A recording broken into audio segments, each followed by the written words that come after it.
what is the point of learning scales on guitar when they are essentially useless? That was the question I asked myself before I educated myself as to what they're used for and what their real life applications can be. If you're curious to know what that is, stick around. In this video I'm going to show you exactly what the major scale is, what it's used for, and give you a couple of real life examples for its application. If you're new here, my name is Barry. I'm going to teach you all things guitar. If that's your jam, like the video, subscribe to the channel and ring the bell to get notified when new videos come up so that you can learn how to play guitar better and faster. So for this video we're going to use the example of the major scale because everybody knows the major scale. It's do, re, mi, fa, sol, la, ti, do. Now I do have a video on how to play the major scale, and in fact every major scale using just the one shape, which I'll link in the description to this video, so go and check that out if you don't know how to do the major scale. But I'm going to assume that anybody watching this video has watched my other video, knows how to play the major scale, and now we're going to look at how to apply it and use it in real life. The major scale it's basically a list of raw ingredients that make up one whole key. So do, re, mi, fa, sol, la, ti, do. Within that scale we have 7 notes, 8 if you count the last one being the octave. Let's go through this and see what we have. We have an A as our 1 note, our 2 is B, our 3 is C sharp, 4 is D, 6 is F sharp, 7 is G sharp, and then 8 back again to the start is A. Every single note within the scale has a job and will be assigned a chord. So if you can remember what that pattern is and what the rules around that are, then you will know what every chord within the key is going to be. Like we said, our number 1 note here is A. And in major keys, the 1 is always major. So we know that our first in the key is going to be A. A major. But the next 2 are going to be minor. So the second note we said was B. So we know that's going to be B minor. The next one is C sharp, which is going to be a C sharp minor. The next one is D. So A, B, C sharp, D. That's major. Next one is E. Now the next one is our 6th. The 6th is always what's called the relative minor. It's always a minor, but it's the minor most closely resembles the original tonal chord. So there's some terminology for you. Tonal gives the key its letter name. And in this case, the relative minor of A major is F sharp minor. Now the 7th of the scale is always the diminished, in this case is a G sharp. Now that might sound horrible and scary and not very musical at all. And it's not meant to be musical. It's meant to create tension so that you can then create a big resolution.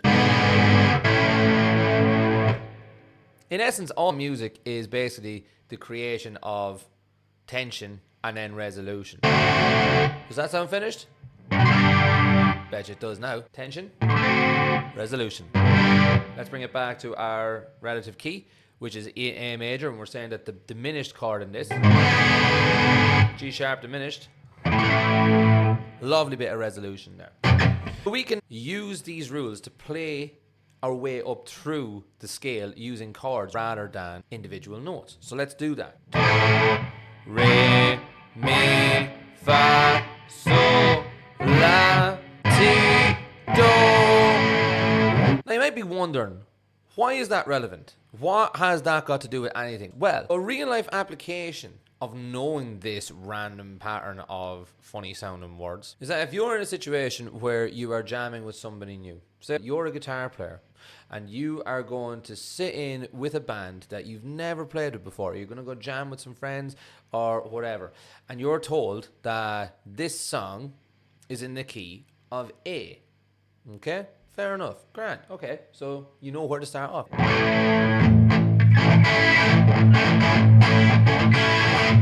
But where do you go from there? Well, you now know in that key of A major, you can have the chords A, that your relative minor, that's going to be your strongest, most sort of common minor, is going to be F sharp minor.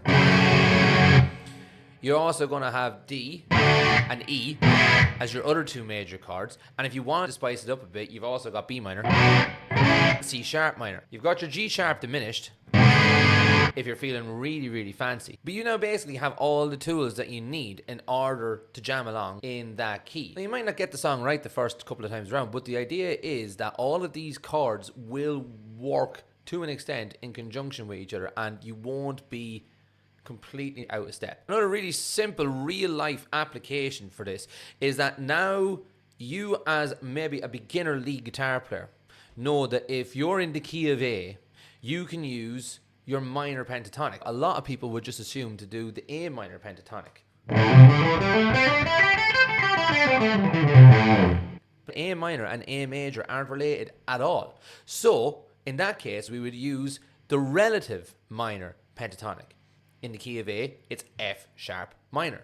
So we know that we can use the F sharp minor scale.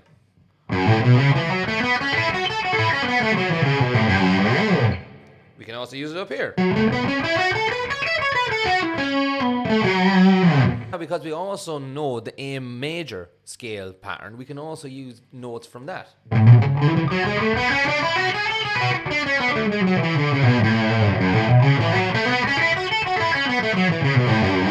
I hope you heard there, I played two scales. I played the A major scale and then I played the F sharp minor pentatonic. They sort of have a very similar tonal quality to them, and that is because they are relative to each other. So there are a couple of real life applications for you to exercise your newfound music theory skills, and these rules apply exactly the same no matter what major key you are playing in. I have a handy dandy cheat sheet that you can download at the link in the description of this video, completely for free, that will explain all the rules of the major scale, what the chords are, what each note is going to get assigned to, some common chord progressions that you can use. If you enjoyed the video and found it useful, please like it, consider subscribing to the channel, ring the bell to let you know when you can get more of this type of thing, and leave me a comment down below and tell me how you got on. And I will see you all in the next one.